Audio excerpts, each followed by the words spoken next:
വഴിമാറ്റി ചെലവഴിക്കുക പാടുള്ളതല്ല.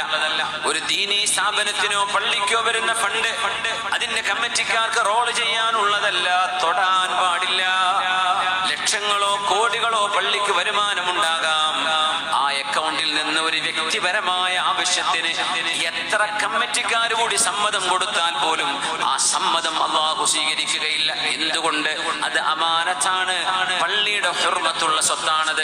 ഒരു വ്യക്തിക്ക് ഉപയോഗിക്കാനുള്ളതല്ല, ഒരു വ്യക്തിക്ക് ഉപയോഗിക്കാനുള്ളതല്ല. അത് മസ്ജിദിനോ അനുബന്ധ സ്ഥാപനങ്ങൾക്കോ ഉള്ളതാണ്. റോള് ചെയ്യാൻ പോലും പാടില്ല. ഇന്ന് ഒരു 10 ലക്ഷം അടിക്കും, നാളെ ഞാൻ തിരിച്ചു തരാം എന്ന് ചോദിക്കുന്ന ആൾ ഒരു പക്ഷേ പള്ളിക്ക് 50 ലക്ഷം കൊടുത്ത ആളായിരിക്കും. പക്ഷേ ഈ 10 ലക്ഷം കൊടുക്കാൻ പറ്റുമോ? കൊടുക്കാൻ പാടില്ല. എന്തുകൊണ്ട്? ഇത് അമാനത്താണ്.